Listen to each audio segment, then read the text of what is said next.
Time now for our next guest. For someone who makes a living knocking people out, boxer Danny Green is a really nice guy, a fair competitor, a loving dad, and yep, winner of a Bravery Award. Kinda makes you forget he does this for a living. That's gotta hurt. Since his first knockout in 1992, the Green Machine has earned the World Champion title 3 times, along the way gaining fans worldwide with his talent and charisma, the former resulting in 31 wins from 36 fights, and the latter making Danny a much-loved public figure who's as good with his words This one's for all of you! as he is with his fists. Please welcome Danny Green.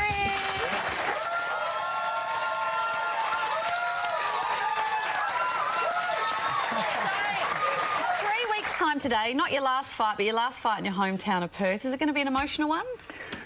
Hopefully emotional for the right reasons, Carrie. Yeah, it's always emotional when you fight at home. You know, it's always a really uplifting experience. Sounds like a cliche, but it's an amazing atmosphere at Challenge Stadium. And I mean, this potentially could be my last fight ever. So I'm just obviously focusing in on being successful. You won't give up. No. Well, I mean, you might be my next opponent. Well, yeah. And we are going to get to that. You're in good shape. You nearly broke my hand when you just shook it when you got up here, Danny. Oh, I need to ask this question. You're fighting the Bronx Bomber. You are the Green Machine. Who comes up with the names? I think I stole my brother's nickname. He played footy when he was younger, and his mates all used to call him the Green Machine. So then it kind of made sense. So I took it off him. So and he didn't question that, I'm sure. He used to give me a pretty good flogging when I was younger. I used to have a bike called the Green Machine, but that's another story. Won't get into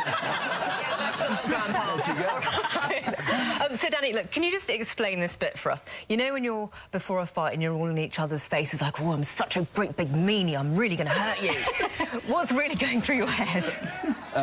To be honest, I'm not trying to do anything other than just... I'm staring at the bloke and I'm just giving him nothing but coldness. I'm not giving him any emotion. I don't want him to think I'm angry. I'm trying to scare him. I'm not trying to scare the guy. But you seem like such a sweetie. Well, I'm not trying to scare him. And I know if he's trying to scare me, it's silly, because the next day we're going to try and knock each other out. So... Have you ever got the giggles while doing it? I'll tell you, one guy, Jason Delisle, he's a friend of mine. I fought him 3 times. And when we waited, we had the stare-off before we touched gloves before the fight. So the stadium's full. It's crazy. It's going mad. And he is a crazy guy. He's a really good fella, tough as nails. 3rd time we fought. Anyway, and I broke his nose, closed both eyes. He needed 10 staples to fix his head, and busted his ribs. 3 nights later, we're out in the Terps together. That's the kind of guy he is. He's a ripper.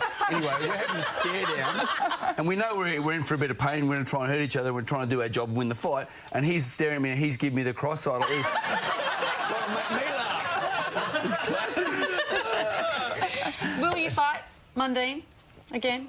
It's not up to me. Look, Carrie, this question's been asked so many times. I look at who I've fought, look at where I've gone in my career, and I'm very proud. I can look myself in the mirror and I can call myself a real fighter. I've taken on some of the best fighters in the world, and I've beaten some of the best fighters in the world. I've beaten a future Hall of Famer in Roy Jones.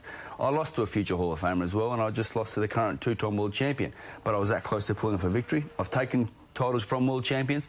I've fought them in their backyard. I've fought them in America, in Germany, in Montreal, and I've also fought them here in Australia. But if you got the call and he said, I want to fight you, you'd do it? He don't want to fight me. He knows he's going to get... He fought me as a ghost. I fought him 6 years ago, and he fought me as a ghost, and that's it. I don't dislike the guy, but he's not a real fighter. I want to ask about your family. I could never be married to you. I mean, you seem like a lovely guy, but for your wife, does she get nervous every time you go out there and fight your kids and stuff? She's probably questioning being married to me too, mate. Oh, it is what it is. It's your job, isn't it? But is that part of the reason that you, like, put down the gloves? And it's tough. Yeah, I'm away from my... You know, I'm a pretty hands-on dad as well, so I'm away from my kids a lot too. So when I'm away, and it's really hard. I mean, obviously I'm away, but yeah, when I'm home, I'm picking them up from school and taking them to school, and can watch them play sport and do all the kind of things that most dads do. But I'm away a lot. I've got to sacrifice a lot, and they miss out a lot as well. But it is what it is. It is my job, and it's a tough gig, but it's not forever.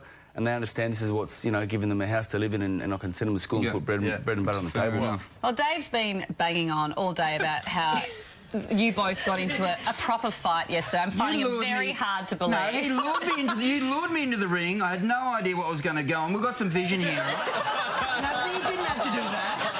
This is serious, people. I thought we were just going to have a bit of an interview. Watch this. Don't worry about that. Have a look. He's saying punch him in the head, and I was punching him as hard as I could. He was laughing at me. But you started going hard, man, all right? And we're going to come to this here, and there's... That was bad, but it gets worse. There's one coming up here, and this is it here. This hurts. That really hurts. Your trainer thought I was unconscious? And you drew blood, didn't you? You were bleeding, mate, but H, my trainer, Angela, he looked at me and he gives me a look, we know each other all, he goes, I think you've asked him. I bet not one single of Dave's punches even hurt in a little bit. I've got to give it to you, Hughesy, you're a ripper, mate, and I was trying so hard not to laugh, but I can't hear you, mate, you're too nice a guy, you're too funny. Danny's big fight is on July 25th. You can head to projecttv.com.au for all the details. Please thank Danny Green. Thanks, guys.